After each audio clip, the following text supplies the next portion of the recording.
Bonjour à tous, bienvenue sur ma chaîne YouTube. Pour ceux qui ne me connaissent pas, je suis Saturne Ondor, développeur d'applications. Dans cette vidéo, nous allons essayer de répondre à une question qui m'a été posée via ma page Facebook professionnelle. Alors, Bertrand, si je me rappelle bien du nom de l'internaute qui m'a posé la question, il voulait savoir comment faire pour devenir développeur d'applications. Moi, pour ma part, s'il m'était demandé de reformuler cette question, je dirais plutôt comment se former pour être développeur d'applications. Donc, dans cette vidéo, nous allons répondre à cette question. Alors, pour répondre à la question de Bertrand, je commencerai par dire qu'il existe deux types de développeurs. Les développeurs front-end et les développeurs back-end. Le développeur front-end, c'est celui-là qui va s'occuper de l'aspect visuel d'un site web. Il va construire l'interface visuelle d'un site web à partir d'un certain nombre de langages.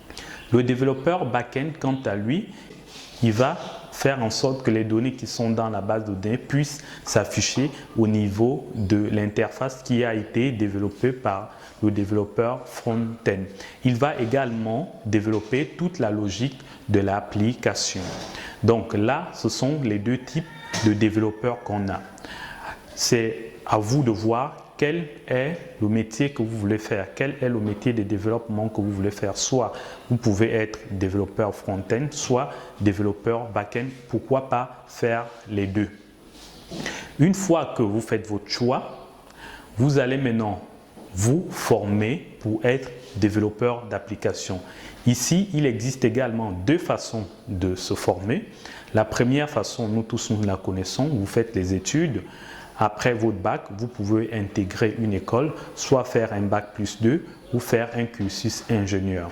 Il existe plusieurs écoles qui vous permettent de devenir développeur, que ce soit en Europe, aux États-Unis et en Afrique. Il y a des universités qui proposent ces cursus-là.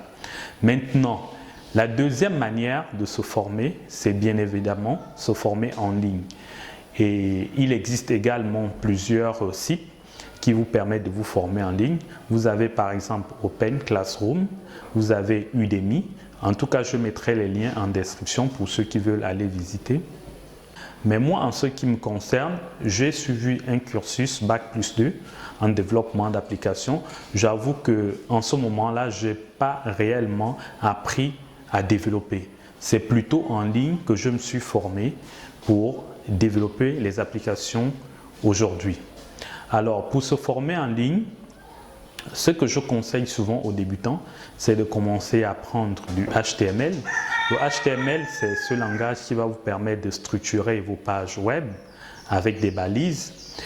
Une fois que vous maîtrisez les bases du HTML, vous pouvez apprendre à faire du CSS. Le CSS va vous aider à améliorer l'aspect visuel de votre site, l'aspect esthétique si vous voulez. Une fois que les bases sont maîtrisées, les bases du langage HTML, les bases du CSS, vous pouvez maintenant apprendre le JavaScript pour interagir, pour animer vos pages web. Une fois que cela est fait, vous pouvez être développeur front-end. Maintenant, si vous voulez aller un peu plus loin, vous allez devoir apprendre du PHP pour pouvoir insérer les données dans la base de données, pour pouvoir afficher les données de façon dynamique sur votre interface web. Ce qui est bien avec l'apprentissage en ligne, c'est que vous avez plusieurs ressources et vous avez plusieurs forums où vous pouvez poser des questions si vous êtes bloqué à un certain niveau. Vous avez la plateforme YouTube qui regorge plusieurs ressources en développement d'applications. Peu importe le langage de développement que vous voulez apprendre, vous allez l'avoir sur YouTube directement. Mais l'inconvénient avec l'apprentissage avec des ressources gratuites, c'est que ces ressources ne sont pas structurées. Donc, c'est à vous vraiment de fouiller pour retrouver certaines informations.